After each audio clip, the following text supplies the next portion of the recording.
It's Wednesday. What is it, 15th, 16th, 17th September? I don't know. Anyway, I got the connecting tie rod connected again. It's okay right there. Much straighter. It's not down below the I-beam. Let's see, what else did I do? I tightened up this wheel bearing. It was about 4 turns loose. There's cotter pins missing yet. I got to put them in. I got it set 1/8 toe in, so that should be pretty good, close enough. I don't know why I'm not putting that wheel back on. I don't remember. I don't want to tighten it. That's part of it. I should pull this one off too, so I think I might get back to that. But in the meantime, I think what I'm going to do is fill the brake master and check it, make sure there's brakes. And then we'll go from there. Brakes, electrical, sheet metal. Drain out the old gas, put fresh in, get her banging again. So, yeah, I've been meaning to bring you along as I'm going here, but the whole situation is interruptions and back and forth to get parts and whatever else. Lost my gloves again. I think these are them. Yeah, so I'm gonna pick away some more at this and bring you back as I go. Morning. Yes, it is morning. It's just before 8 a.m. Friday. Slow to keeping you guys updated. I think the last video was Wednesday. So, yeah, that's done. Steering's done. Moved on to brakes. Did you know, and I didn't realize it, that that's a 5/16 line. I didn't think you'd use 5/16 brake line. So, silly me, I ordered that little elbow out of the bottom of the master cylinder for 1/4 inch. But, fortunately, I have a selection of fittings, and a fitting that will adapt to 1/4 inch tube, and a little brass fitting under there is 1/4 inch. It's a little smaller, so that works out. Now, what was going on with this thing, and I don't know if it was an issue previous when they first put a kit in it, is that, I think I mentioned it too yesterday, Wednesday, that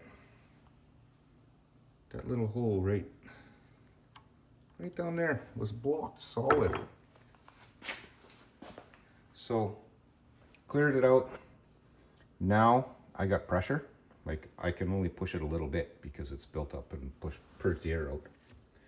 So my next task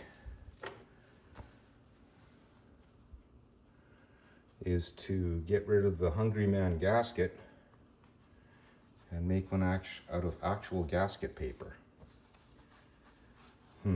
Yeah, I think that's what I'm gonna do.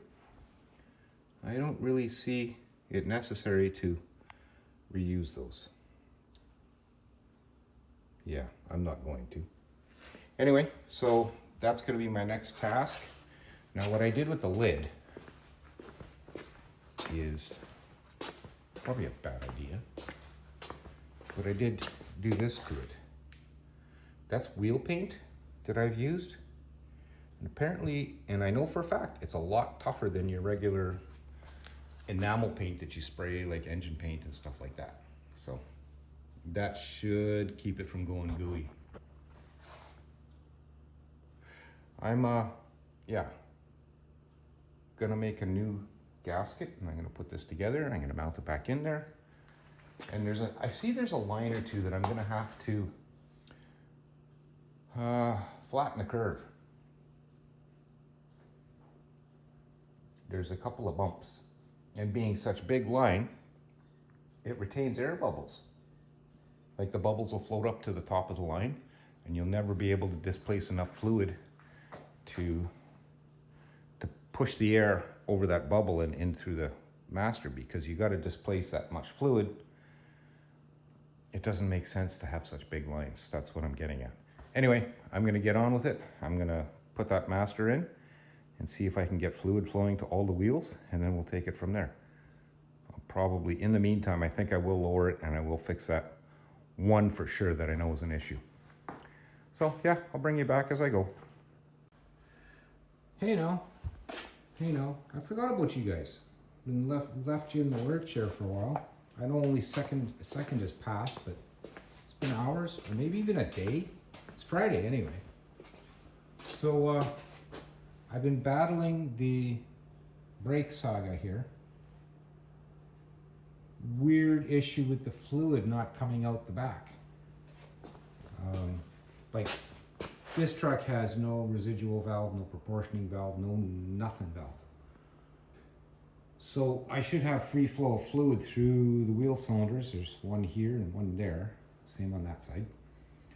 And what I'm suspecting it was there's an adapter fitting where the line goes in here, where this line goes in here, there's a little brass adapter.